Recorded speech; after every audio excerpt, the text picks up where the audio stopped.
Man United are frankly speaking very bad, but you already know that. What doesn't help Man United in the slightest is the transfers made by Erik and Hag last summer. It's time to talk about it. Ready for this conversation? Like this video and subscribe to the channel, and let's get started. Man United seem to be in an endless loop of making the worst possible decisions at a bad time.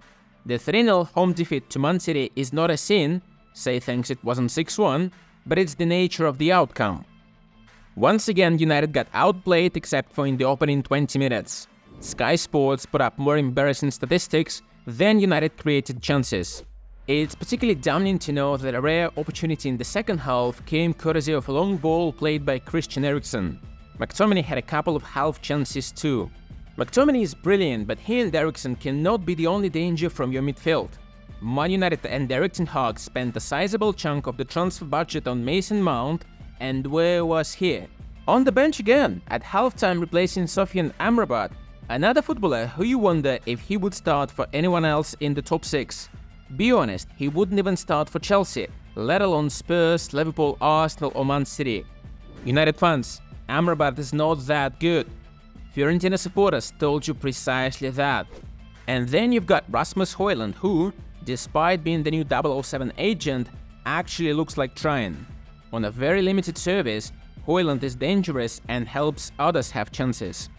And it's not Hojlund who doesn't score, it's the entire front line that has one Premier League goal across 6 footballers this season. It's a very damning indictment of United's midfield that doesn't create chances for the strikers. A breakthrough could be achieved by nimble-footed wingers. But here we have Rashford, who took a season off, apparently fatigued from carrying United last season. And then we've got Antony, another mastermind signing by Ten Hag. He doesn't score, he doesn't create, he's probably the most one-footed and predictable winger in the league, and he always looks and acts as if he's in a permanent tantrum. The jury is still out on Onana, who can be commended for his brilliant saves as of late. Admittedly, Lisandro Martinez looks like a smart signing. Tyrell Malacia, where is he? Who the hell knows anyway? On the whole, it seems like the majority of Ten Hag's transfers can be questioned. Casemiro made the team better for one season, but he was only a reaction to 2 wasted months of chasing Frankie de Jong. So many question marks.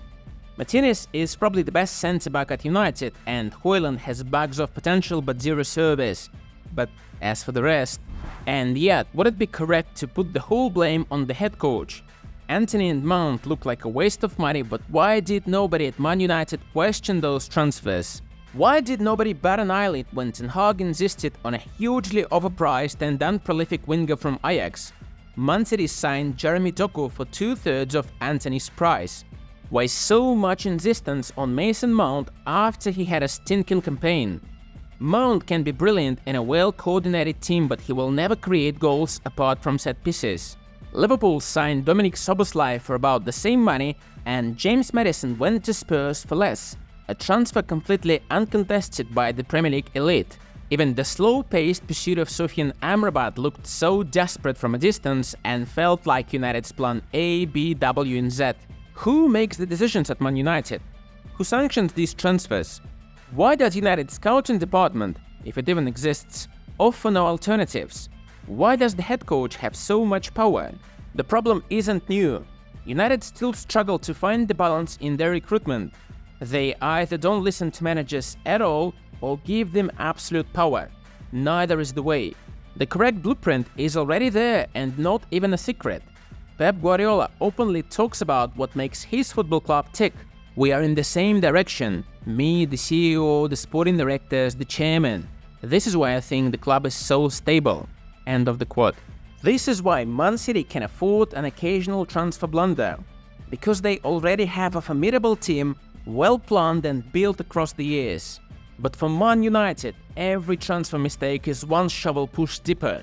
And this, in the words of Jose Mourinho, is football heritage. At the end of the day, it's not about Mason Mount or Erik ten Hag. It's not about one person. It's about having a staff where everybody pulls in the same direction. It's about having a team where the head coach is not the HR head. Only then Man United could maybe be able to target more than a good Carabao Cup run. Leave your thoughts on the topic of Man United in the comments, like this video if you enjoy it, subscribe to the channel and hit the bell icon. See you in other videos.